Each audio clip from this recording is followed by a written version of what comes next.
Bienvenue à tous. Welcome to Reporters Plus here on France 24. I'm Mark Owen in this special edition.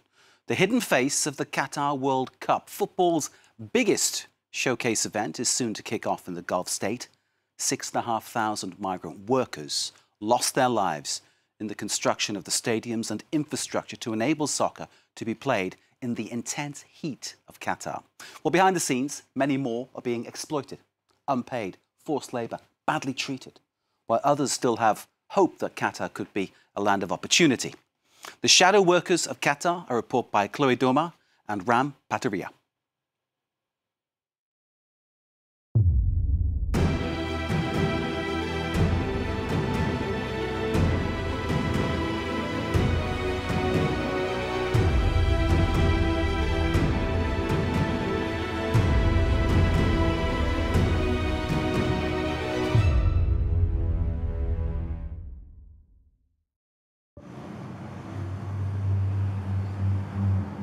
The skyscrapers of Doha, a testament to Qatar's mighty ambitions. Yet those who built these towering monoliths could never afford to live in one. They stay in camps far from the city centre, at the end of these highways. A Kenyan worker is taking us to visit. He agrees to talk on the condition that he remains anonymous. We've named him Ibrahim. He says he paid 1,500 euros to a Kenyan recruitment agency for a visa and plane ticket. He only found out more about the Qatari company who'd hired him on his arrival in 2020.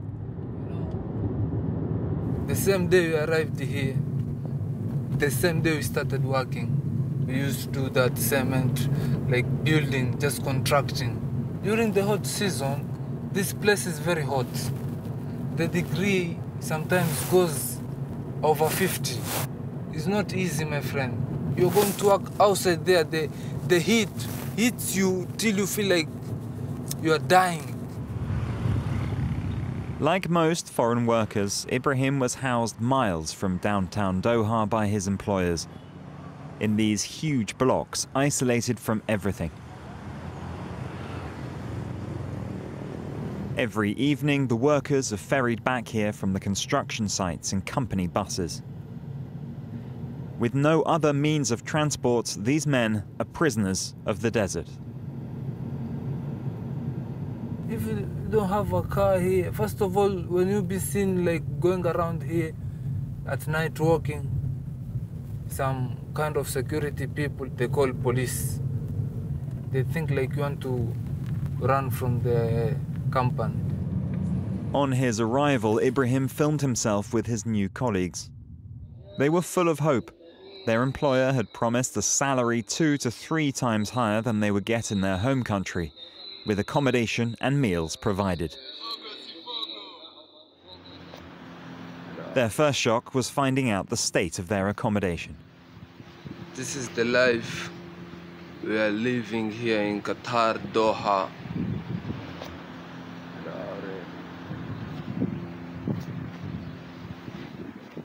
This place is very dirty smelling. The life we are living here is hell.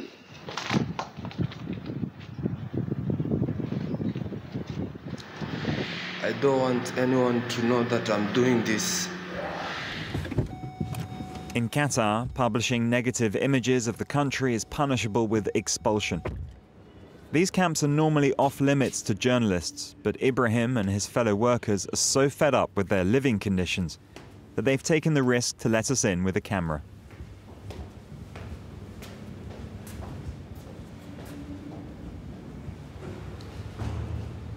The workers cleaned up all they could right from the start, but they still lack basic necessities.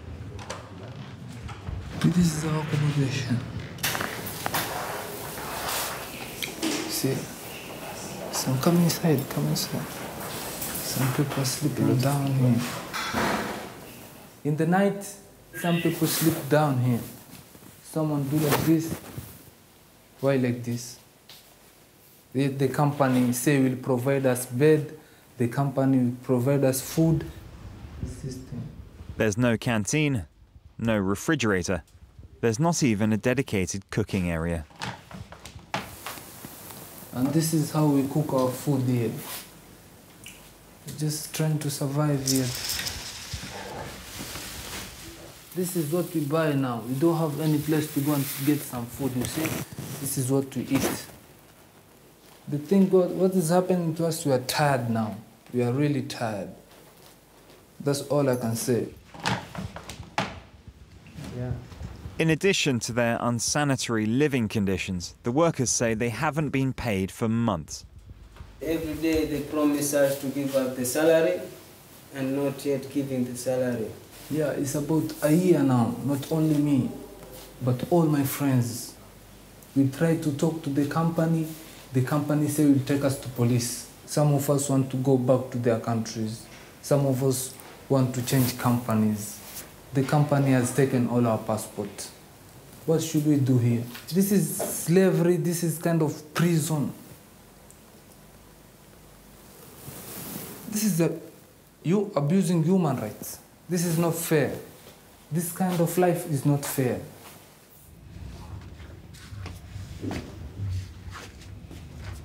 Come.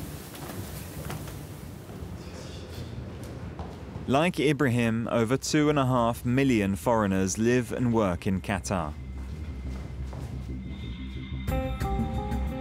The wealthy Emirates uses oil and gas money to import workers mainly from Asia and Africa.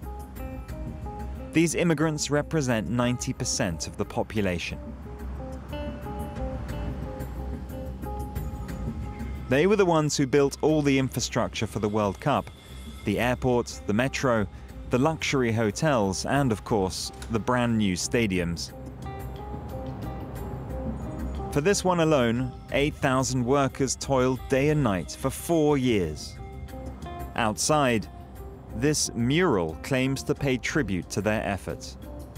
But instead, these photos raise questions about the number of workers sacrificed in the name of these grand visions. The Qataris have already started looking beyond the football championship. The country has applied to host the Olympic Games and dreams of becoming a sports world capital. As an Arab and a Qatari, I feel very proud that God has given us the chance to organize the World Cup. Qatar is an ambitious country and seeks to host the biggest international tournaments. Thanks to God, we now have the infrastructure and the stadiums for this. I think Qatar is ready to host any sporting event. Our ambition does not stop at the World Cup.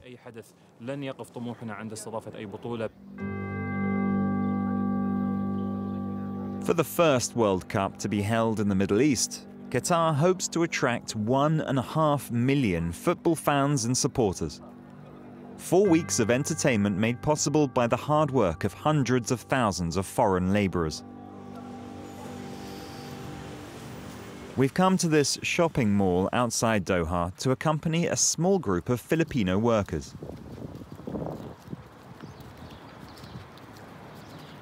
We're filming on our phones to avoid being stopped by security.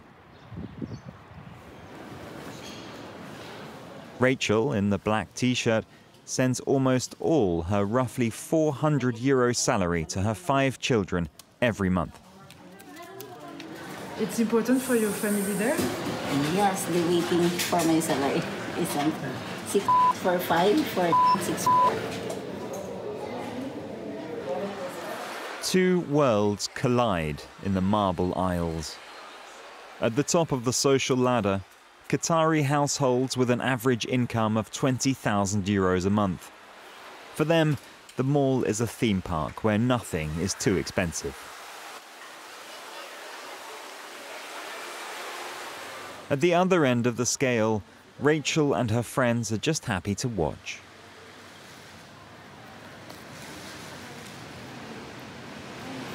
What are you taking a picture of what? This one. The view. I take picture. Who will you send it to? My babies, my kids. This is the mall Qatar inside. I can buy them.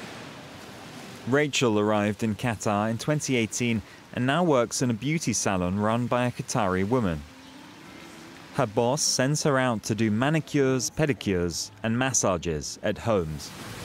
I make this one nail extension.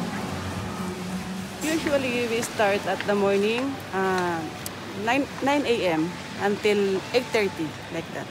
But sometimes if the customers, you want 10 o'clock.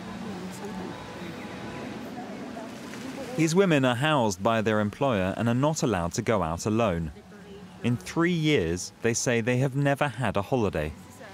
Rachel says she was not granted a day off even when her husband died last year. How does it work, your days off? Day off? No, only this. Only this first time. Only we get day off. Yeah, only. Yeah, first time this one. Every month have a day off, but not a whole day, only hours.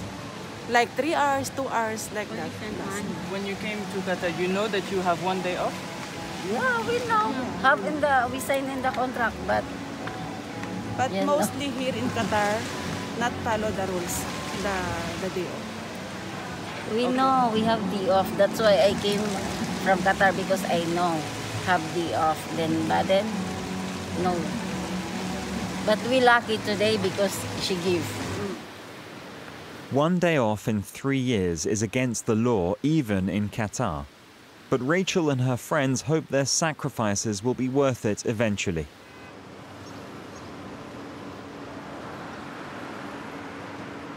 Often from poor backgrounds, these immigrants from the 4 corners of the world dream of climbing up the social ladder.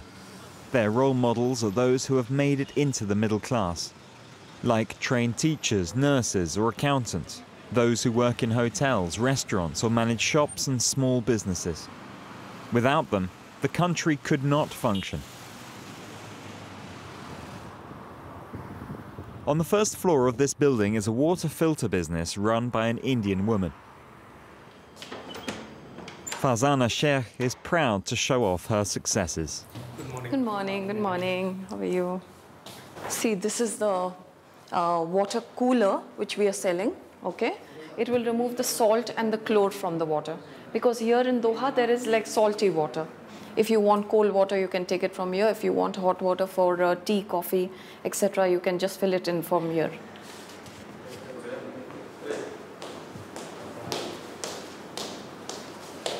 So good morning, everyone. Hope this month goes very nicely, very peaceful, very happy. Okay, and lots of business. Last month, you all did very good business. I'm very happy. It's very nice. Okay, continue with this month. Farzana started 22 years ago as a saleswoman. Today she manages 14 people. All of them come from the Indian subcontinent and are making on average 10 times the salary they would get in their home country. But they have to earn their place in the team. Rajan's target for this month, 15,000 is too less, Musni, for you. Adnan also for you, 15,000 is too less. Asif okay because he's just come from vacation. Faizan? 21. 20. Huh? Base 22, 25. 22. Okay. I love it. And this is my, like I said, this is my bread and butter. This is my everything. My house, my office, everything is here in Doha. This is why you came to Qatar? Of course. And alhamdulillah, Qatar has given me everything. Every month, Farzana receives a dozen CVs from new immigrant candidates. For these Indians, Qatar represents a kind of El Dorado. I'm recently come here because I just believe that Qatar has so much exciting place and have more opportunities. In India, no opportunity to earn more money, also no experience. That's the reason. So all people come. Okay, everyone. You all can go to your work. Thank you very much. People die to come here, you know, anywhere. Like if you say abroad, they're dying to come here. They feel that there is a tree of gold here. They'll come here and it'll be easy. But it's not easy because success, you have to have sweat and blood. In Doha, success comes at a price. The law requires Farzana to be sponsored by a Qatari. The system that keeps foreigners under such a guardianship is called the kafala. If I'm not a Qatari, like I'm an expat from India, I want to start a business here, I have to take a sponsor, which will be 51%. He'll have ownership over the company. And do they also take 51% of the profits? No, no, no. They don't take that. They don't. So what do they take? They take, like, I said, a monthly, this thing. Like, we fix a monthly amount of how much they want monthly. You have to accept some things, you know, you have to bend and twist everything the way you want it to happen, because it's business. You have to be flexible. So I can't be hard and fast about anything, because this is their country, finally. Farzana says she gets on well with her sponsor. A lucky situation for her, because in case of a disagreement, the voice of a foreign resident does not carry much weight compared to that of a Qatari. In another shopping mall, we are meeting Ibrahim. After going almost a year without being paid, the company who exploited him transferred him here. We were brought here in this mall for working in this mall. Per day I was working almost 13 hours. His new job was to fill shopping bags and disinfect trolleys at this supermarket. It's a Gulf franchise of the French brand Carrefour.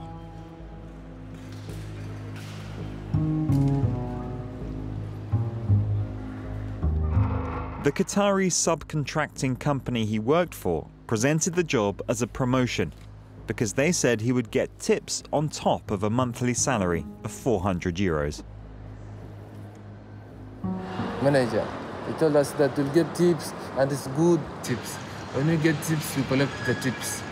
It reaches around 50 or 100 Qatar riyal. We buy food. I was about to say no. I don't want that kind of work, because I don't know if someone can give me or not. For the first 3 months, we did not get salary. By the end of the 3 months, we all strike. And the manager also said that if anyone strike again, I will deport him. So that was like making a fear to some of us. The blackmail worked and the strikers went back to their jobs. 4 months later, still unpaid, Ibrahim and his colleagues protested again. Trade unions are banned in Qatar, and the regime severely represses all demonstrations in the name of security. Coincidentally, the Ministry of Labour sits just across the street from the supermarket. We decided to go to court. When we reach in the Labour court, we explained the situation that has been happening.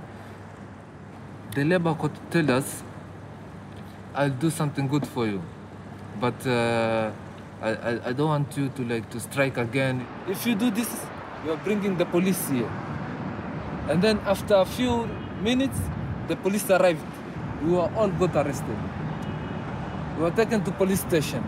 Some of us were being released. I was one of them. And some of my friends were deported. We asked to visit the labour courts that Ibrahim mentioned. Qatar opened them in 2018 in response to the international criticism over the treatment of migrant workers in the run-up to the Football World Cup. We were accompanied by officials from the Ministry of Information, here seen dressed in white. Don't film me. This employee is giving journalists a tour of the brand new courtroom. Here's the judge area, and here's the members, and here's the writers. This is where the Qatari judiciary is supposed to apply the new laws on minimum wage and working hours. So we have too many cases. Like today, our committee will start 2 p.m. and then we have today 25 cases. A lot we take from the employees, like in the work, like in the companies, in structured companies, we have a lot. We are working on to increase the numbers of the courts. It will be 5 and with the 5 judges, and we will increase our numbers.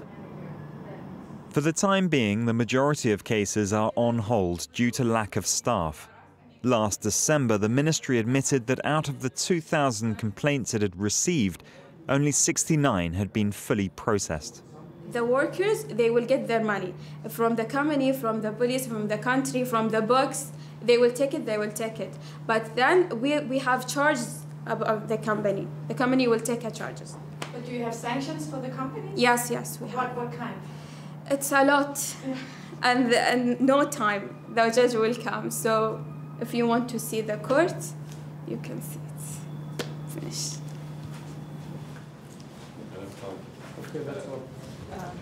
It's impossible to film the waiting room or interview plaintiffs.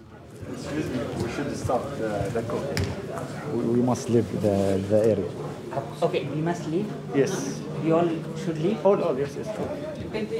No, I don't. He's saying that it might not be possible. With these legislative reforms, Qatar could now boast of being the most progressive country in the Arabian Peninsula.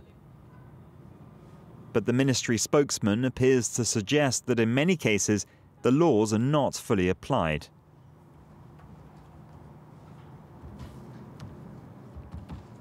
When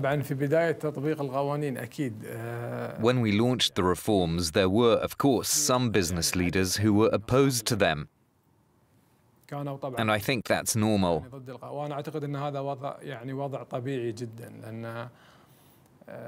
People often push back against change or new things. But things are slowly moving forward. Now we're in the implementation phase, and we need to face up to some challenges.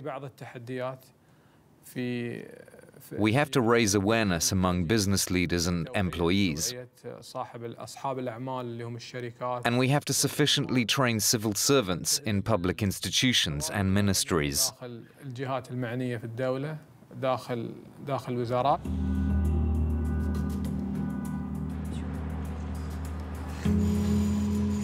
On the work sites in Doha, those directly impacted say they have seen some progress.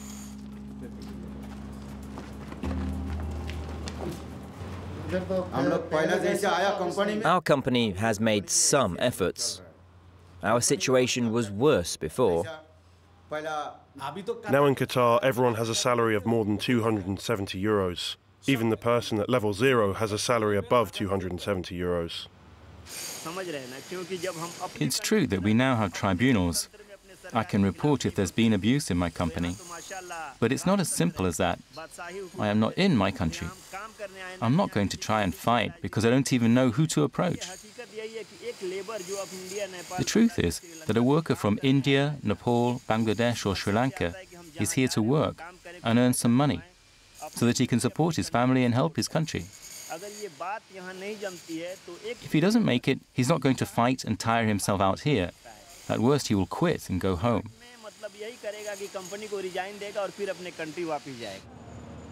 In theory, the new laws allow companies like Ibrahim's to be prosecuted. But in reality, international NGOs have criticized the persistent culture of impunity. All our situation was locked. The labor code. He tried to talk to us. Don't worry, we are processing, we are talking to our boss. Still you lose hope. That is what they want. We really need help from these people. And we don't get help. Why? After a year of waiting, Ibrahim was able to get his passport back and terminate his employment contract. But he says he never received his back pay. The company in question is notorious in Qatar for repeat offences like this and has been frequently criticised, even in local media. The staff at Doha News, an online news website, has been following a number of similar cases. Hi guys. Hi, how are you? I'm good, how are you? Hazard, what's happening with the feature piece? I'm working on it, so I finished most of it yesterday, and I'm going to be finalizing stuff today. The Al Jazeera company, nothing to do with the Qatari news network of the same name, has several subsidiaries in the construction, restaurant and automobile sectors. In this article, the journalist investigated a group of security guards who had also not been paid. I spent a long time. This is not the first time that the company does not comply with the law. Previously, we've already reported on it. This is like an example of these individual cases where companies choose to ignore the laws, like their labor reforms that were put in the country. After we posted the story, the security guard that I've interviewed messaged me and said that their passports have been given back to them, and their payments were given as well. So it was good, but it's unfortunate to see that 2 years later, the company still made the same mistakes. Doha News belongs to a rich Qatari businessman. The newsroom is made up of young Palestinian, Pakistani and Iranian journalists, most of whom were born in Qatar to parents who came to work here. Hey. For features editor Razan Safour, this double identity gives them legitimacy to write about their host country. Okay, so I have around 5 videos that I need to publish. We try to concern ourselves a lot with the grassroots so that people actually understand how Qatari society is, or understand how people living in Qatar are. It's not just a projection of the assumptions on how Qataris live or how people living in Qatar are. Migrant workers are part of Qatari fabric, they're part of Qatari society. They are the people, they are the biggest force behind everything, all the construction that's happening, all the works that are happening. So given that they're the ones who are literally building the country up, of course it's very important for us to shed light on their conditions, on their rights, on everything that's been taking place with regards to them. And then also through that we hope to pressurize the government in some regards, or pressurize private companies. Several companies have sued Doha News following articles criticizing their illegal practices. The staff say they have never received any threats of censorship from the state. This freedom of speech is rare in Gulf monarchies, but Razan Safour knows that the slightest slip-up can change everything. With Qatar, I would assume the red line is perhaps insulting the royal family. I mean, we wouldn't do that. It does no one any benefit. It doesn't help anyone. So I think, personally, I think that's like the reddest of the lines. The other red lines, I think it's a trial and error process, and we're figuring that out as we go. In order to improve its image of openness to the West, the Qatari royal family has been trying to modernize and liberalize living conditions for foreigners. In a distant suburb of Doha, we meet the Filipino employees who are enjoying their first day off in 3 years. They are on their way to one of Doha's 8 churches. Here, there are no steeples, church bells, or crosses outside.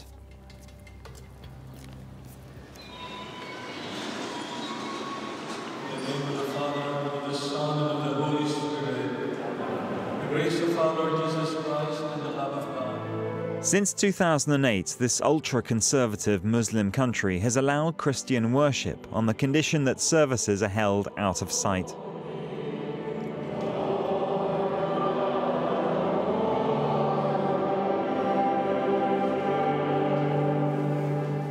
This is a gift of the country to the Catholic Church also, that we could worship as a Christian.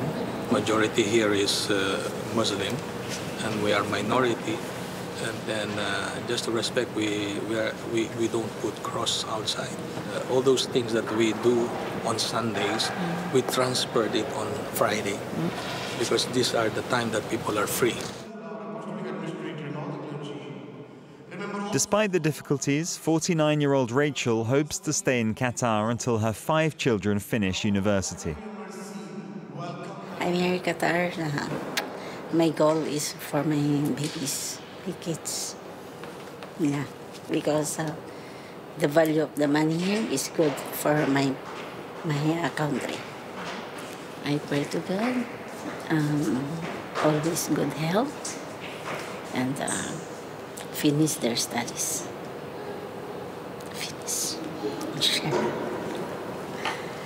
I always tell them, fighting, fighting, fighting. And inshallah, we get the goal.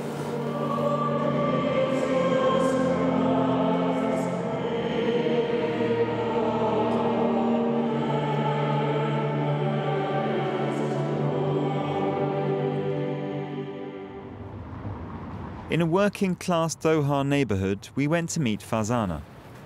The businesswoman is out shopping at boutiques run by Indians like her. Indians make up the largest expatriate community in Qatar.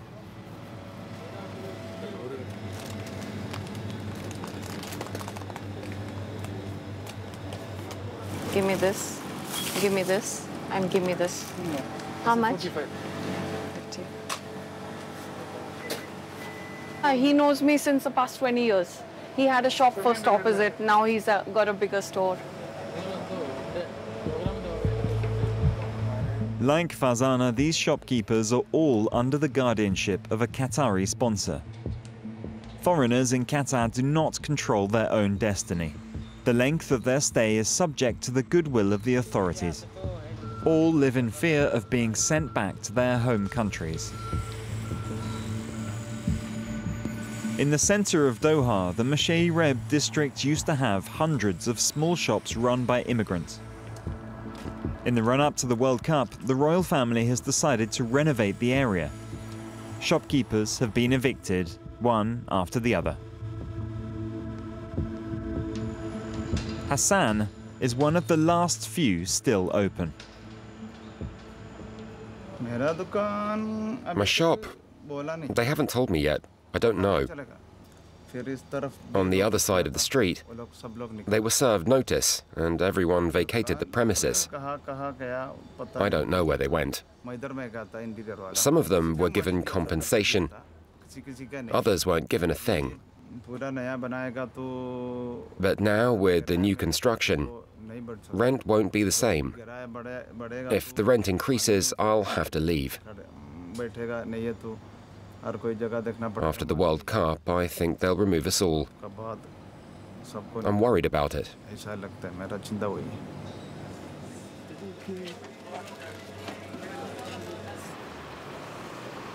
If you're staying here, you're staying like a, not a citizen, but like a residence permit. You never know when you'll have to go. It's that way. People feel that way. All expats feel that way. Fazana is also in a precarious position. Even after 20 years of living here, she still cooks on a temporary stove because she prefers to send her savings back home. I've invested in a house and a small little office in India so that I have some, ground to step on when if in case, God forbid, I have to go back. If you're staying here, the first thing anyone thinks of is making something to set a foot over there so that you have something to fall back on. Fazana and her family would dream of becoming Qatari, but it's impossible to obtain Qatari nationality except in very exceptional circumstances. The rule even applies to Jassim, who was born in Doha 16 years ago. You gave him the test papers you finished?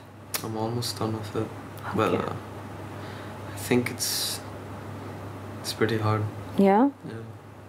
You feel that you are Indian or you feel that you are Qatari? What's your country? I mean, obviously Indian, but it's all normal over here, so everything's good. He doesn't like India at all. Because he's born and brought up here, so he's used to this place, So he's happiest in his house. Seriously.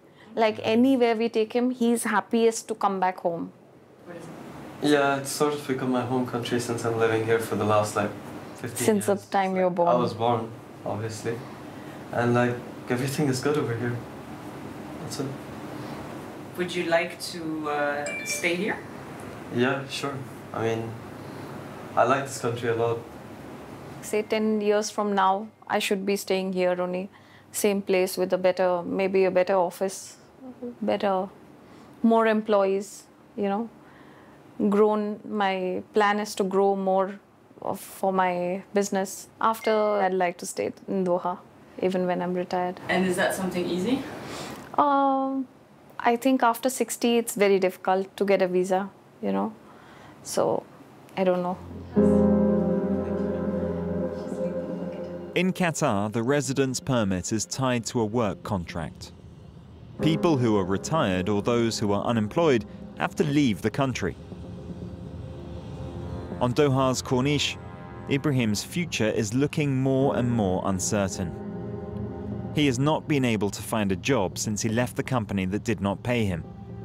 Without any prospects, he now risks deportation. I don't have like company that owns me, giving me salary, accommodation. Now I'm going like to my friend. My friend tell me like, okay, today I will go to construction. We go together. I use Metro card. I go around asking for job, for job, for job. I'm looking for the way forward. My dream was very big about this country. I had a vision. I had goals. When I came here, I thought that this is the place where I will help myself and help the people behind myself. People like my parents, my mother, because she really needs my help. But I did not get anything here. Skyscrapers, nice, it's very good. But to me, I don't see it good. I'm here watching these big buildings whereby people that have been really suffering. Ibrahim hopes to find a job during the Football World Cup, but he fears he will have to return to Kenya once the tournament is over, even poorer than when he arrived. Once the spotlight turns away, Qatar could abandon its labour reforms, plunging hundreds of thousands of workers back into the shadows.